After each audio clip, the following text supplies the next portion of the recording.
Hola a todos y a todas, ¿qué tal? ¿Cómo estáis? Yo soy Alex y en este vídeo vamos a hacer un análisis a la situación actual de Cardano. Veremos qué pasó ayer con Evergrande y os enseñaré varios índices que os pueden ayudar mucho a contextualizar todo un poco. Así que empezamos.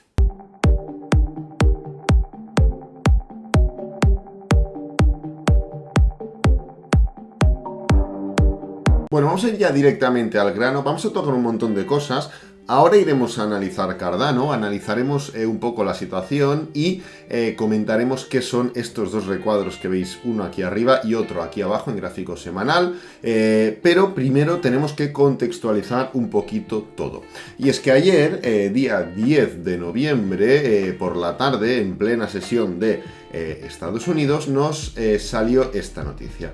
Evergrande incumplió oficialmente.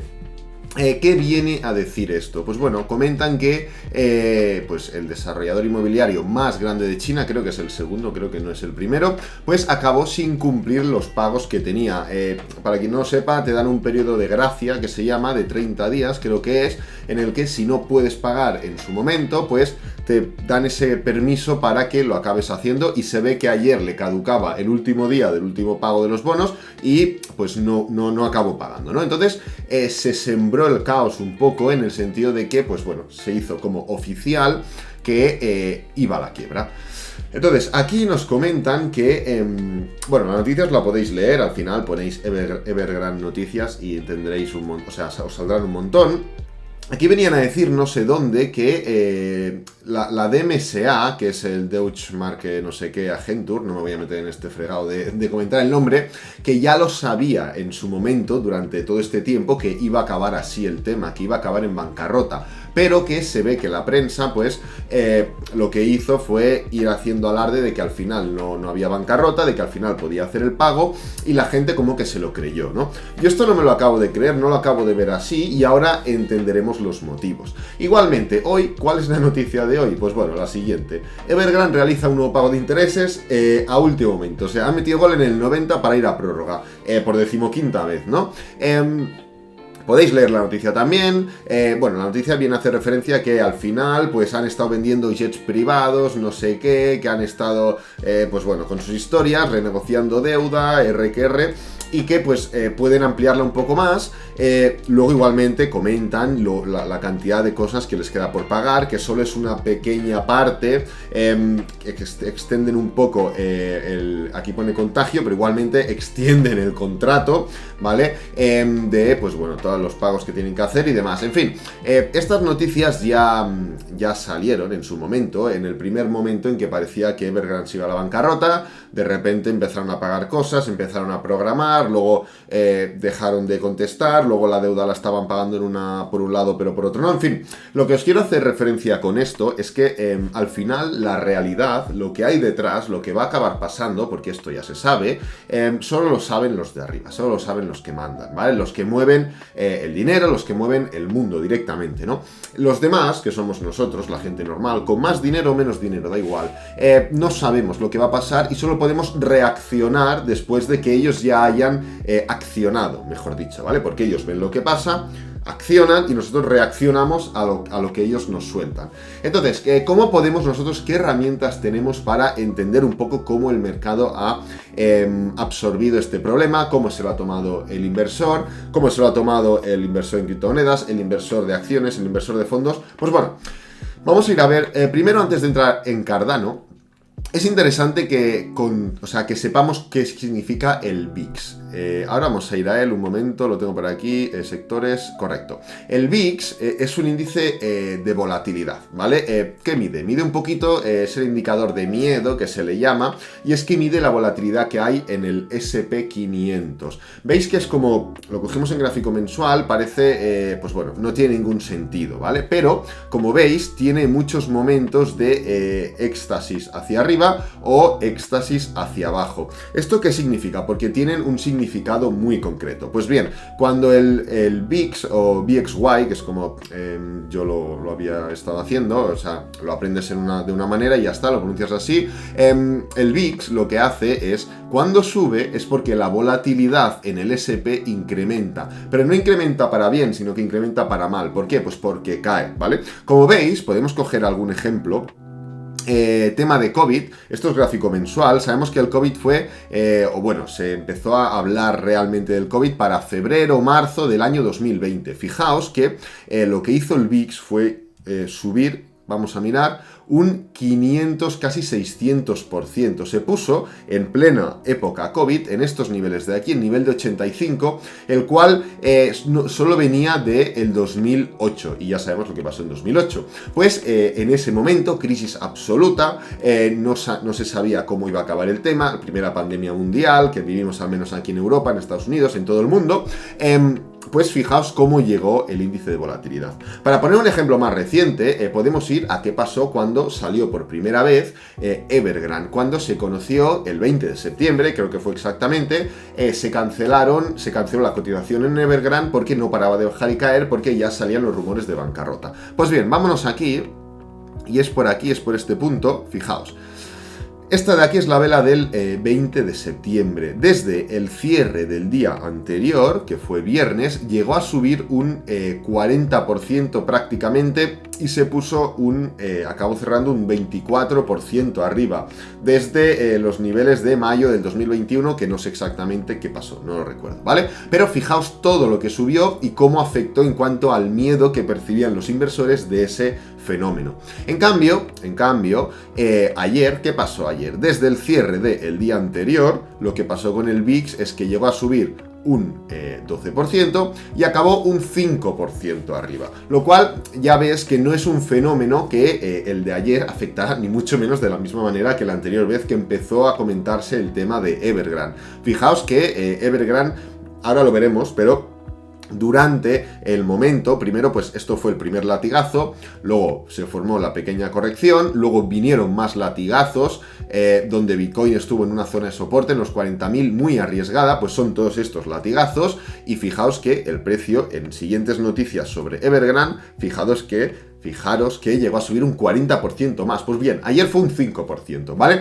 Lo que ya nos puede reflejar un poco cómo se lo tomó el mercado. No igual de mal, ni mucho menos al nivel de COVID, pero tampoco cercano a lo que pasó la anterior vez con Evergrande, ¿vale? Entonces, ¿cómo se lo tomó, por ejemplo, el S&P? Es interesante saber cómo se lo tomó el S&P. ¿Por qué? Pues porque al final el S&P es como el índice de referencia o de los índices de referencia en Estados Unidos y por lo tanto de los más importantes en todo el mundo. Pues bien, el día de ayer en el S&P fue bastante tranquilo, es decir, ¿quién hubiera dicho que lo que pasó ayer fue por una noticia teóricamente tan importante? Porque solo cayó un 0,68%. Después, hay que tener en cuenta, después de llevar subiendo un 9% en 25 días, lo cual es una auténtica barbaridad para un índice y más estadounidense. ¿Entendéis? O sea, si no sabemos o si no nos hubieran dicho, oye, que Evergrande ha dicho que entra en bancarrota, esto no nos hubiéramos dado cuenta que hubiera pasado nada. En cambio, te pones aquí y te das cuenta que, pues por ejemplo, aquí en septiembre algo estaba pasando. Ya sabemos lo que estaba pasando, lo de Evergrande, ¿vale? Nos damos cuenta que aquí, en el año, pero aquí fue, ¿aquí qué pasó? Pues hombre, lo del COVID. Ya veis los niveles que el VIX, que es el índice que hemos comentado antes, aquí, en esta época de aquí, subió casi un 600%. ¿Vale? Aquí, en esta zona de aquí, fue un 40% en repetidas ocasiones. Aquí ha sido un 5%. Entonces, claro, ya vamos entendiendo un poquito más cómo se lo ha tomado la gente. Igualmente, sabemos que cuando ocurre un fenómeno de este tipo, lo que pasa es que los inversores, o sea, un fenómeno de este tipo me refiero a cosas que ponen en peligro real la economía y el correcto desarrollo del mundo o de los niveles económicos, macroeconómicos, fundamentales, llamadlo como queráis, ¿no? Pues bien, los inversores, los tradicionales, los que invierten en muchos sitios, los que tienen mucha pasta, los que no hacen trading en ese sentido, no especulan tanto, sino que intentan ir siempre a lo más seguro, lo que hacen en situaciones así es, oye, tenemos un seguido de activos, criptomonedas, acciones, commodities, forex, o sea, divisas, de todo, tenemos un seguido de activos, hay unos más seguros y hay otros menos seguros. ¿Qué hacen en ese momento? En momentos de crisis, cogen y se van de lo más inseguro y se van a lo más seguro. ¿Qué es lo más inseguro? Pues ahora mismo las criptomonedas. Eso lo asimilaremos todos y yo creo que estaremos todos de acuerdo. Nos guste más o nos guste menos, haya mejor o menor, mayor proyección de que acabe siendo algo mucho mejor, algo incluso refugio, ¿no? Pero actualmente lo más arriesgado es una criptomoneda. ¿Por qué? Pues porque no es algo que esté aceptado por el gobierno, ¿entendéis? Nos guste más, nos guste menos, no es algo con lo que realmente, de manera natural, sin ningún problema, se pueda ir por ahí. ¿Y qué es lo más seguro actualmente? El dólar. Temas americanos, el bono, el dólar. ¿Y qué hace la gente? Coge su pasta de las criptos y la mete en dólar. Vamos a ver cómo reflejó el DXY, o sea, el índice de que recoge un poco todo lo que vendría siendo partes de divisa de dólar, ¿vale? Esto es como una cesta como un paquete de dólar americano. Pues aquí lo tenemos. Como veis, el precio lleva subiendo desde hace mucho tiempo. En este punto, o sea, desde hace bastantes semanas. O sea, hemos estado... A ver, el dólar realmente está en una tendencia bajista en ese sentido. Si cogemos el gráfico mensual, pues vemos que el dólar cada vez pues va haciendo máximos y mínimos decrecientes muy a largo plazo, pese a tener grandes tendencias alcistas entre medio. Si venimos aquí un momento al gráfico semanal, vemos que desde mayo no ha parado de subir y ha subido y ha subido y ha subido, lo cual le da mucho más mérito a que Bitcoin también esté subiendo, porque mientras el dólar estaba rompiendo todos estos niveles de aquí, Bitcoin estaba haciendo máximos crecientes, máximos históricos, lo cual le otorga mucha más validez y mucha más fuerza al movimiento de Bitcoin. Pues bien, como vemos, ayer el dólar sí que fue un día en el que se compró dólar. ¿Esto qué significa? Que pues hubo mucha gente que estuvo sacando dinero de cualquier lado y metiéndolo al dólar. Vamos a ver qué pasó el 20 de septiembre cuando... pasó lo primero con Evergrande. En este punto, como veis, se tardó un poco en reaccionar. De hecho, el dólar ya venía con un movimiento muy alcista y es en esta época de aquí en la que pasa todo lo de Evergrande y finalmente sí que es lógico que acaba subiendo el dólar, sigue haciendo máximos y mínimos crecientes, pero no reaccionó de la misma manera. ¿Esto qué nos indica? Pues que pese a que otros indicadores no han reaccionado de la misma manera, el USD, que ya estaba en tendencia alcista y que todo hay que decirlo, sí que reacciona de esta manera, ¿vale? En cuanto a, oye, activo refugio, vámonos al dólar. Entonces, vamos a ver, ¿qué pasa con Cardano? ¿En qué situación está Cardano? ¿Cómo nos deja todo esto? ¿Qué tenemos que hacer? ¿Cuáles son los niveles? ¿Hay que hacer algo? Pues bien, ponemos aquí Cardano un momento. Vamos a analizar primero y luego os cuento, ¿vale? En gráfico semanal ya hablamos de que teníamos que esperar cierres semanales para confirmar este gran movimiento alcista. El primer día en el que estábamos ya rompiendo los 2,31, 2,32, esta línea de resistencia de aquí, ya os comenté, oye, Cardano no ha hecho nada. ¿Por qué? Pues porque no se ha movido del sitio. Es más, cerrar la semana de esta manera sería absolutamente negativo. ¿Por qué? Pues porque lo único que refleja es que el precio ha intentado dar continuidad a un movimiento alcista y ¡pam! Ha acabado mal, ha acabado en vacío. Por los motivos que sea, pero ha acabado en vacío. Entonces, si vamos un momento a gráfico diario, vemos que seguimos igual.